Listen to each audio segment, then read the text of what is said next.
Bismillah. Assalamualaikum warahmatullahi wabarakatuh. Alhamdulillah, alhamdulillahilladzi ja'alana minal muslimin wa ja'alana min ibadikas shalihin. Asyhadu an la ilaha illallah wahdahu la syarika lah wa asyhadu anna Muhammadan abduhu wa rasuluh.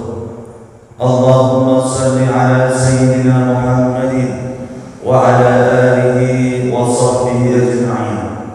Amma ba'du. Fa ya ibadallah, usikum wa nafsi bi taqwallah. Faqad qala Allah ta'ala fi kitabihil karim, a'udzu billahi minasy syaithanir rajim. Yarfa'illahu alladhina amanu minkum walladhina utul ilma darajat. Wa qala aidan syahidallahu annahu la ilaha illa hu wal malaikatu wa ulul ilmi qa'iman bil qist. La ilaha illa huwal azizul hakim. Shadaqallahul azim. Yang sama-sama kita muliakan dan kita ta'zimi guru kita semuanya, Ustaz Rahmat Hidayatullah, dan serta yang kami hormati segenap jajaran kepengurusan Masjid Darul Muttaqin yang tidak dapat kami sebutkan satu persatu, serta Bapak Ibu jamaah aktif, jamaah rutin Masjid Darul Muttaqin dalam kajian subuh yang dimuliakan Allah Subhanahu wa taala.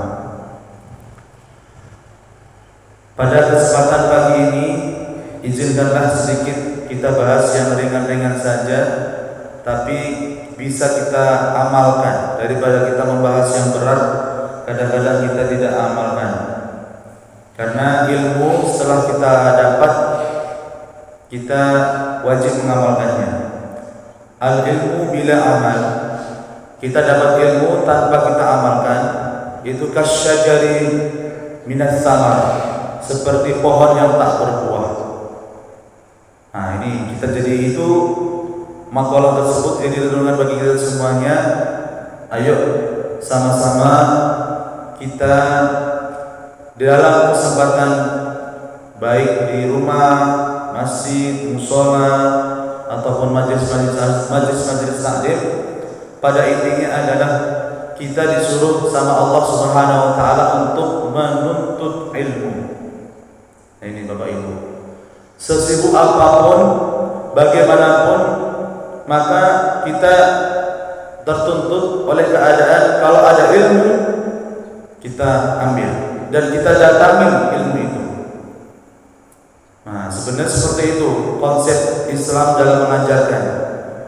Maka talabul ilmi fardhatun ala kulli muslimin wal muslimatin. Menuntut ilmu itu, Bapak dan Ibu, itu wajib hukumnya, baik muslim laki-laki maupun muslim perempuan. Sampai kapan? Nah, ini dia nih, dijawab sama Nabi, talabul ilmi minal lahdi ilal lahdi. Sesungguhnya menuntut ilmu itu tidak ada batasan, baik kecil maupun besar, sampai kita tua, sampai kita meninggal. Dari buaya kata Nabi sampai ke liang lahat, itu kita selama kita hidup, kita disuruh sama Nabi untuk menuntut ilmu, insyaallah. Jadi kalau kita lihat bayi saja Bapak Ibu, kita latih, ya, dilatih oleh orang tuanya bagaimana ilmu, mulai merangkak, ilmu berdiri, sampai ilmu bagaimana cara dia makan, diajarkan sama orang tua. Sampai kita besar, kok motivasi menuntut ilmu itu kok turun? Kadang-kadang terpikir, itu kan untuk anak-anak saja ilmu itu. Tidak Bapak Ibu, justru masa-masa kita seperti inilah kita justru gencar dan sering-sering kita dengarkan kajian ilmu. Supaya apa? supaya dalam kehidupan kita ini terang benderang. Al-ilmu nurun, ilmu itu bagaikan sebuah cahaya lentera dalam kehidupan. Orang-orang yang menuntut ilmu, dia akan tercerahkan dalam keadaan. Bahkan Bapak dan Ibu yang dimuliakan Allah, kondisi seperti saat ini aja, orang-orang yang menuntut ilmu belum tentu dia dapat ilmunya. Baru saja menuntut ilmu, duduk kita dikaji ilmu, entah paham atau tidak, yang penting duduk. Ini sudah diizinkan sama Nabi, innal malaikata la tadau ajnahatiha li talibil ilmi. Sesungguhnya malaikat-malaikat itu membentangkan sayapnya untuk orang-orang baru mencari ilmu. Insyaallah Bapak Ibu. Jadi walaupun itu kita kecil, tapi kalau di ilmu kita duduk dengarkan. Supaya apa? Sudah dari duduknya saja malaikat sudah menaungi, memberikan rahmat Allah, ridho kepada kita orang-orang yang menuntut ilmu.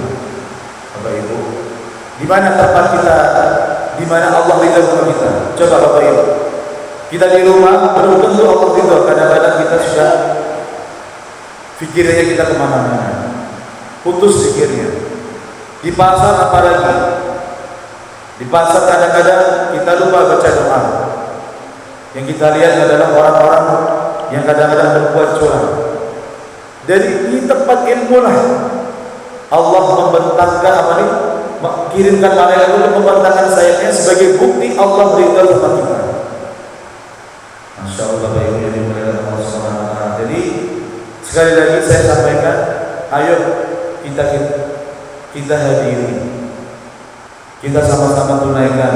Kalau kita memang tidak sibuk, tidak ada kegiatan yang mungkin bisa kita sisihkan, kita hadirkan diri kita ini di majelis-majelis ilmu, baik melalui seruan masjid, seruan mungkin tabligh akbar. Masya Allah Bapak Ibu, indahnya Islam mengatur semua itu. Bapak Ibu yang dimuliakan Allah Subhanahu wa Ta'ala, Sayyidina Ali itu, ya, sebagai renungan saya ingin sama kita semuanya, pernah didatangi orang-orang yang berbeda, bertanya tentang ilmu itu.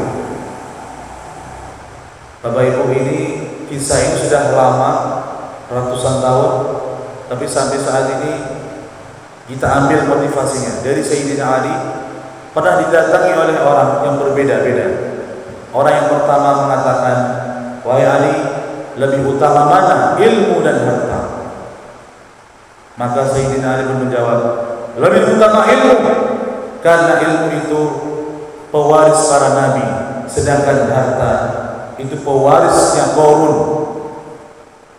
Nah, dalam penjelasan yang lain, orang-orang yang punya ilmu itu dia memiliki estafet keilmuan para nabi. Masya Allah Pak. Jadi di dalam kita ini, diri kita ini ada ilmu para nabi, di mana nanti kalau orang-orang yang sudah disebut ulama banyak ilmunya, maka dia akan bersama Rasulullah SAW nanti di surga. Tapi kalau orang-orang yang notabene itu adalah memprioritaskan harta, justru dia harus ingat harta itu adalah pewarisnya Qarun. Karena orang yang paling kaya di dunia ini dalam sejarah adalah Qarun, belum ada yang menandinginya Bapak Ibu. Tapi lihat akhir hidupnya, bahkan memiliki kunci yang dipikul oleh ajudannya untuk dipamerkan oleh masyarakat. Kuncinya saja dipikul Bapak Ibu, saking banyaknya harta yang disimpannya itu. Karena dia lalai sama Allah, maka menjadi peringatan bagi kita semuanya. Di kesempatan yang lain Nabi bilang, orang-orang yang sibuk dengan hartanya, lupa dengan ilmunya, lalu dia meninggal dunia, nanti di akhirat akan dibangkitkan bersama Qarun. Na'udzubillah min dzalik. Jadi pemimpinnya itu Qarun Bapak Ibu. Orang-orang yang meninggal dunia karena mengejar harta, terus-terusan lupa dengan ilmu dengan Allah, maka dibangkitkan dengan Qarun. Lalu orang selanjutnya pun orang yang berbeda datang lagi, ya Ali, lebih utama mana, ilmu sama harta? Maka Ali pun menjawab, ilmu itu semakin kau dapat, semakin menjagamu. Sedangkan harta semakin kamu dapat, kamu harus lelah-lelah menjaganya. Masya Allah Bapak Ibu. Ilmu-ilmu agama kalau walaupun sedikit, ini justru menjadi benteng bagi kita semuanya. Gak gampang marah, gak gampang emosi. Lalu kita juga bisa menetralisir keadaan karena ada ilmu di dalam diri kita. Dibandingkan dengan orang-orang yang mengumpulkan harta, justru dialah sibuk menjaganya.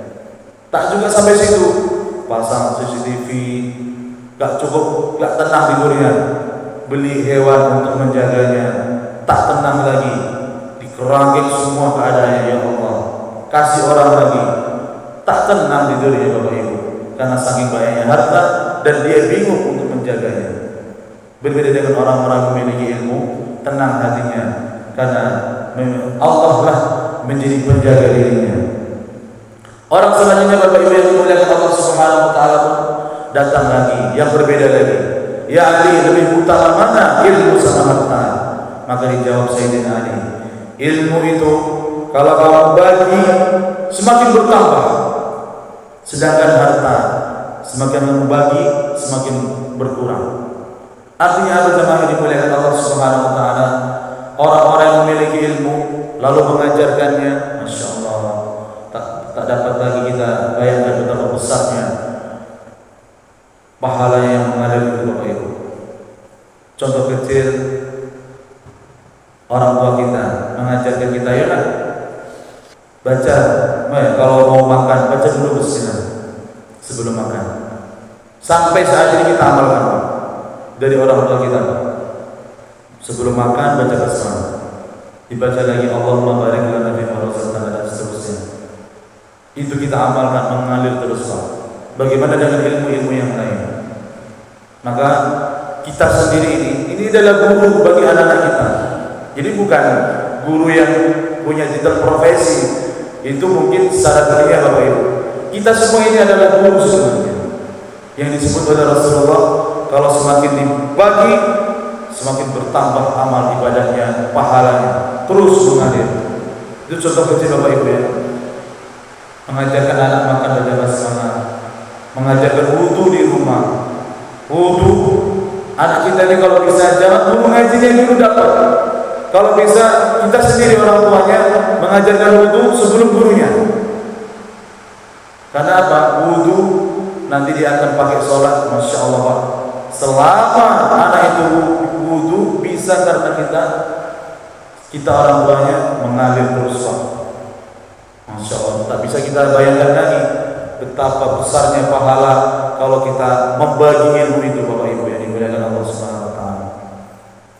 Lalu pun orang yang selanjutnya pun berbeda datang lagi. Wahai Ali, lebih utama mana, ilmu dan harta?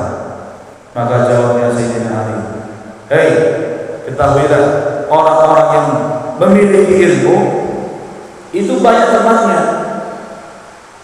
Sedangkan orang yang memiliki banyak harta itu banyak musuhnya. Na'udzubillahi min dzalik. Jadi kalau kita pikir-pikir Pak, benar juga kata Sayyidina Ali. Orang yang banyak ilmunya itu Pak, tak capek cari kawan, tak capek cari pembelaan barangkali Pak. Karena kita punya ilmu, di mana-mana orang pasti akan lihat kewibawaannya karena ilmu yang dimilikinya. Sedangkan orang yang memiliki harta terlihat dari ngobrolnya dia udah mentereng. Kadang-kadang ada kesombongan, membanggakan diri apa yang dia punya. Kadang-kadang serius, orang-orang kaya itu kalau kita ajak ngobrol, Masya Allah, macam mana mau memiliki banyak kawan? Dia di depan dia baik, di belakang dia pasti orang yang memiliki banyak harta itu na'udzubillahi min dzalik. Secara tidak langsung, secara kasar banyak musuhnya. Lalu orang yang selanjutnya datang, ya Ali, lebih utama mana, harta dan ilmu? Maka Ali pun mengatakan lagi, lebih utama ilmu. Karena kalau ilmu, orang memiliki ilmu disebut dengan ulama. Sedangkan banyak harta sering disebut bakhil. Nah, julukan bakhil itu orang yang memiliki harta banyak menumpuk tapi tidak ada realisasinya untuk disedekahkan, diinfakkan. Maka secara tidak langsung terkadang mulut masyarakat itu terucap bakhil kali ini, rumahnya besar kali tapi tak ada pun dia berinfak. Nah, kadang-kadang tercetus mulut masyarakat itu menjadi iktibar orang yang memiliki banyak harta disebut bakhil. Kebanyakan ya Pak ya, bukan ya, ini bukan semuanya. Tapi orang yang memiliki banyak ilmu disebut ulama.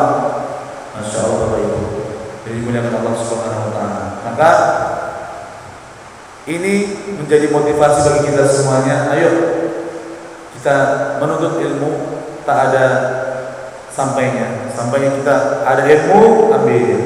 Kalau ada kesempatan kita hadir. Supaya apa? Man salaka tariqan yaltamisu fihi ilman, siapa yang menempuh dalam perjalanan meniti jalan-jalan menuju tempat ilmu itu, sahalallahu lahu tariqan ila jannah, maka Allah akan mudahkan jalan-jalannya menuju ke surga yang Allah Subhanahu wa taala. Masya Allah, ini benar Allah Subhanahu wa taala. Mari kita sama-sama dalam kondisi hujan ini kita berdoa. Nah, kalau kita punya ilmunya, orang yang enggak punya ilmu menghadapi hujan ini apa hujan? Aduh, hujan lagi. Tapi kalau orang yang punya ilmu langsung berdoa, Allahumma shayyiban nafi'an. Masya Allah. Begitu mulianya orang-orang memiliki ilmu. Gak gampang mencela keadaan, tapi mudah melakukan kebaikan. Ya, bahkan matanya, tangannya, hatinya pun kadang-kadang itu adalah jalan menuju dekat dengan Allah dan jalan menuju memperbanyak pahala di sisi Allah Subhanahu wa taala. Demikian yang bisa saya sampaikan. Sebenarnya banyak, tapi dari sedikit ini kita amalkan. Punya ilmu kebaikan kita bagi ke anak kita. Punya ilmu kebaikan kita bagi sama anak-anak kita, supaya kita menjadi guru yang hebat ya di sisi Allah Subhanahu wa taala. Usikum nafsi taqwa, ihdinas siratal mustaqim.